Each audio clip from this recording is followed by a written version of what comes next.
mile in fog patches and showers early Friday, but improving to greater than 6 miles on Friday morning.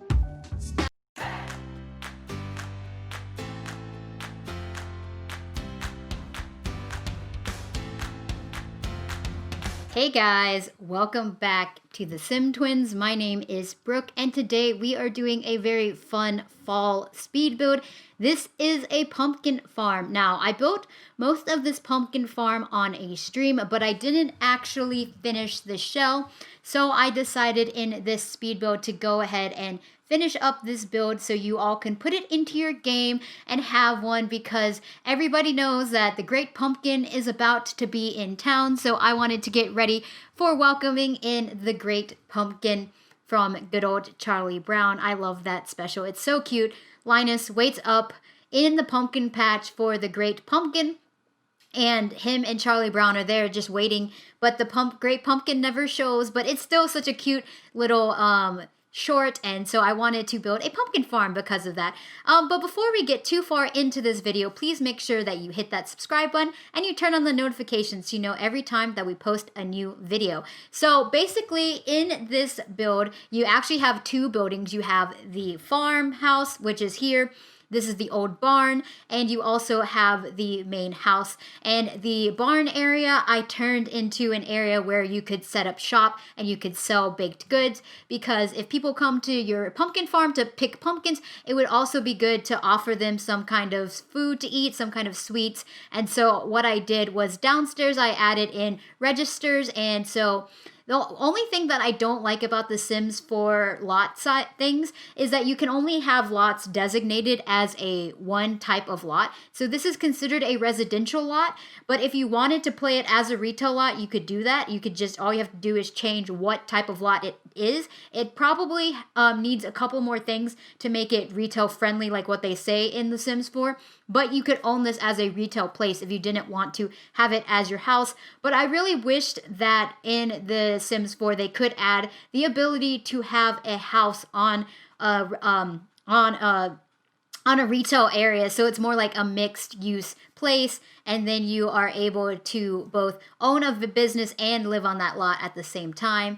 But anyway, I really thought this was just a super cute build, and I added in the cupcake factory so you could sell cupcakes and everything like that. And I added in a couple little pedestals on the side, so maybe, oh, you could come and buy some stuff here. Like maybe you can have pumpkins already picked. You can also have like flowers and flower arrangements that you can buy here, and some books and that kind of stuff. Just, you know, different odds and ends that you would see at a place like this. I also added in some little of the nifty knitting items. So I thought, oh, if you have a business where you want to knit things, maybe you could come to the farm and talk to the owners of the farm and be like, hey, can I commission, can I do kind of like a consignment where I sell the stuff that I make in my knitting, and you have, you know, you share the profits, like a profit sharing thing. And I thought that was really super cute, so I just created a little bit of space for that as well. But inside the house, I really love how this house turned out. I think it's probably one of my favorite houses that I have done. It is super beautiful and super open and modern, and I wanted it to be like a renovated farmhouse feel. So it's much more open than I feel like if this was an older farmhouse that it would be. And I really love the kitchen on this one. The kitchen is super cute. It is mainly it's a parenthood kitchen, and I actually added in a door into the kitchen, because the thing that I have noticed about a lot of the builds that I have done in The Sims 4 is that I usually only add one door, and it's the door, you know, to get in the front. But if you look at houses in real life, the houses in real life usually always have more than one door on them. They usually have like a side door. That door might be coming into the kitchen or coming from the garage to the kitchen, but there's usually more than one door going into a house. And so I wanted to do that on this house by adding in a door into the kitchenway. And I really love the kitchen. I had the beautiful beam there, and I just made it feel like it's a more defined space, but it's still super open into the living space, and it's just a really pretty place. And trying to figure out the layout of the kitchen was a little hard. I knew that I wanted a round island, And so having that oval island was really pretty, and I added the stove into the island. I really love adding the stoves into the island. And originally, I think I used base game counters, but I decided to use the Parenthood fridge. And so because I was using the Parenthood fridge, I ended up going and changing the cabinets also to the Parenthood cabinets. And then I actually didn't forget to put a bin in this one. On the first try, I actually remembered to add in the bin. So I feel really special about that. And actually what I did was I used the farmhouse sink that came with Parenthood, because usually I put just a sink into a regular cabinet. But for this one, I really wanted to have a farmhouse looking sink. And oh, sorry. I'm so sorry. I was just like gurgling there for a second. It actually has that look and feel. It's not as deep as I would like it, but the Parenthood sink just gives me that vibe of being a sink that is for, that gives you that farmhouse sink vibes, and I really like that. And then on top of the refrigerator, the one thing that I don't like about cabinets in The Sims 4 is that if you have cabinets at a specific height and you want to put a cabinet over the refrigerator, it is always either too tall or too low for the refrigerator. So what I did instead was I just put a bread box up there, and I also later put in a cookie box. I also really wanted this house to be like a very family oriented house, so I added in that family bulletin board on the wall. I really enjoyed that. And then of course I had to use some of the the cats and dogs rugs. This build is actually in Brindleton Bay.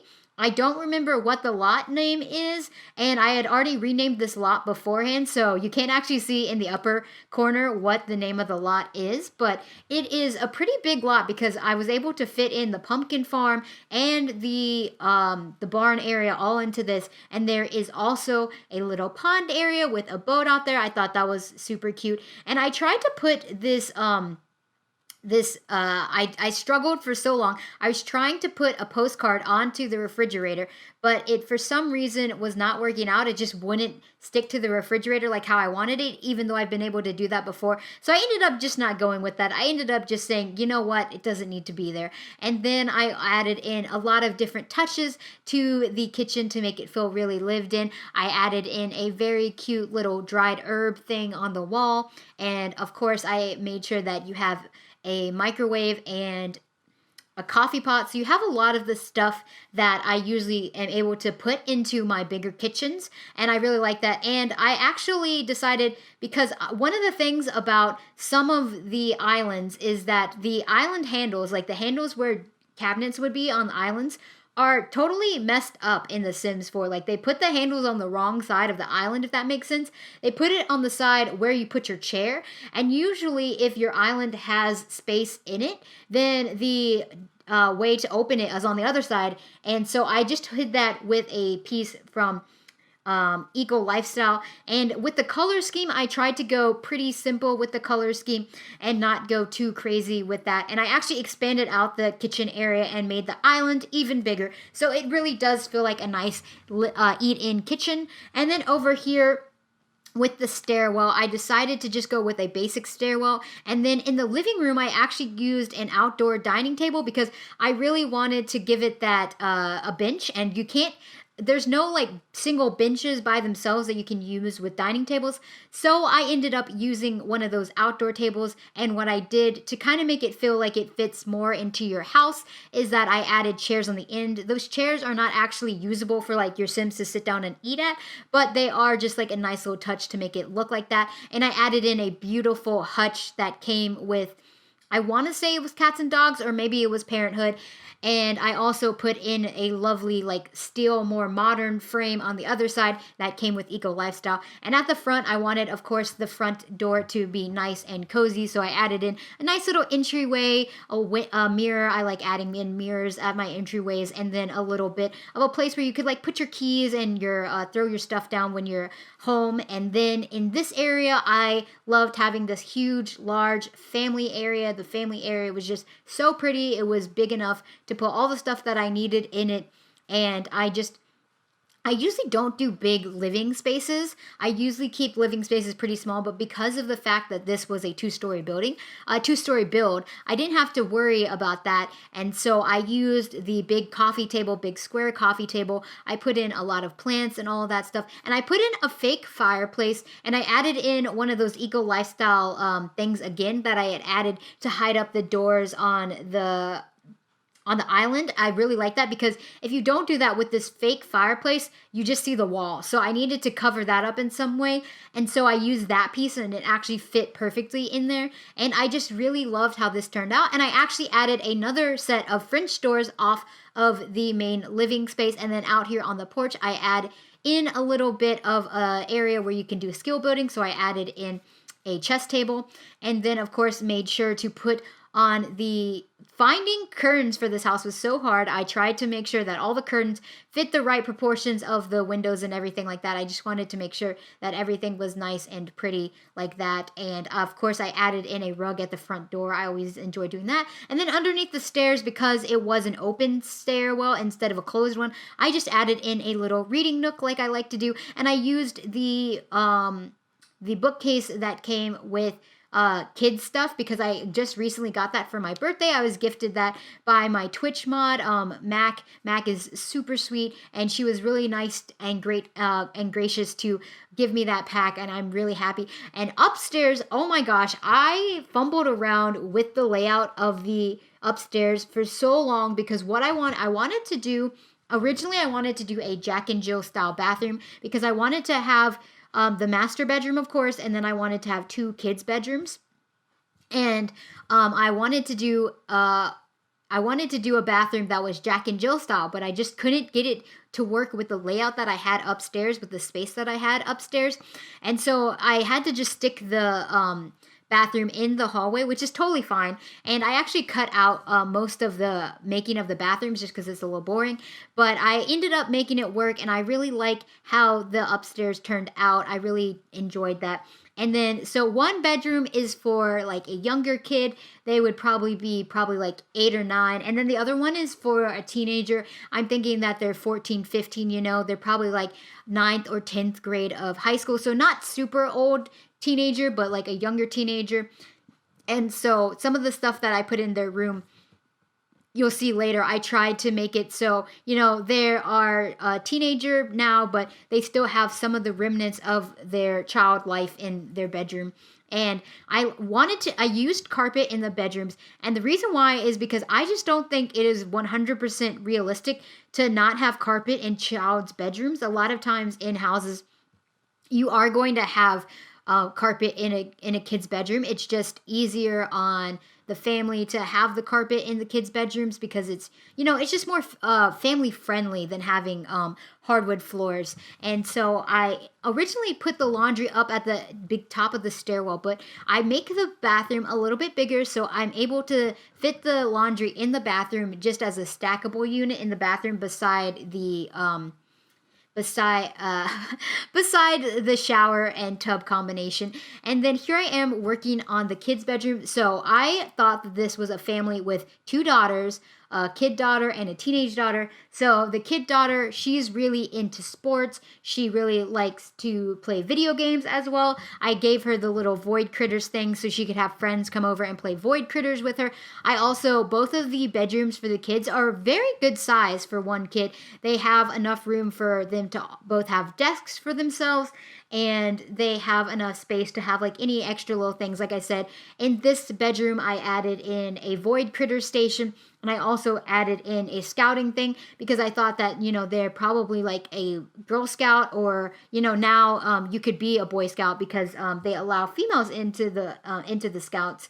But I just wanted to make, and then I actually figured out that I had made the one side of the house, not as, because the top was supposed to be a square, but it wasn't a perfect square, it was more of a rectangle. And so I ended up making the other side of the house go out just a little bit more.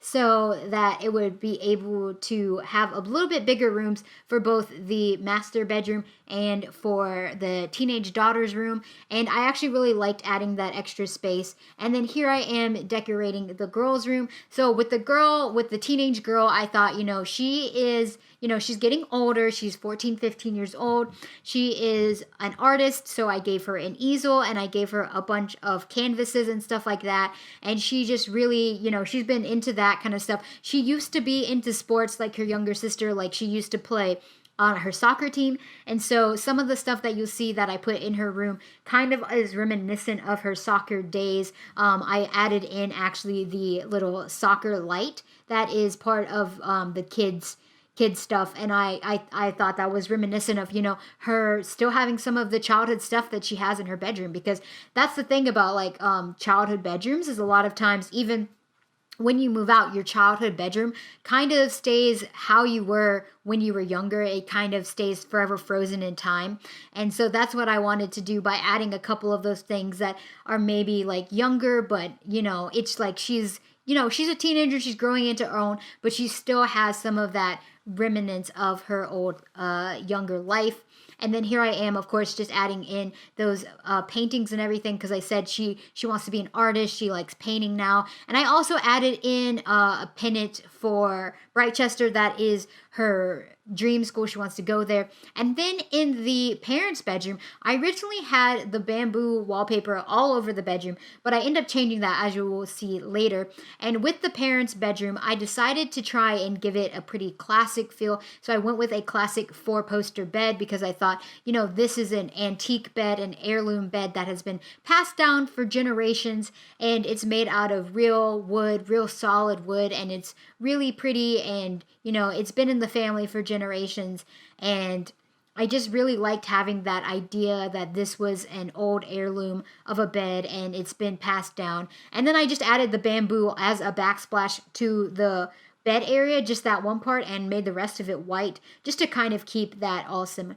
And because they are because they're both homeowners and business owners, I gave them filing cabinets in their room so that they could have like anything important up there, any important documents such as their tax records, their stuff, like their medical stuff and everything like that, just like important stuff, important documentation that they need to keep in all together. And then here I am picking out the curtains. So for the girls' rooms, I thought I'm going to use some of the curtains that came with the base game. I really love using these curtains. They come in so many different amazing swatches, and they work really well for children's rooms. And I wanted it to feel like, they get to pick out what kind of curtains that they have in their bedroom. For some reason, that one was clipping oddly to that window, so it took me a little while to try and figure that out. But here I am just adding in some of the final touches to the upstairs. That's when I made the bathroom bigger, and I add in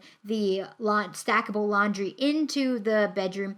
And then I add in a little hutch up here instead of having the laundry just in the middle of your hallway where people can see once they go up your stairs. Although I thought that was fine because this is the second floor. But we are getting close to the end of the video. So please make sure that you hit that like button and let us know in the comments what you thought about this. I'll see you in another one. Bye.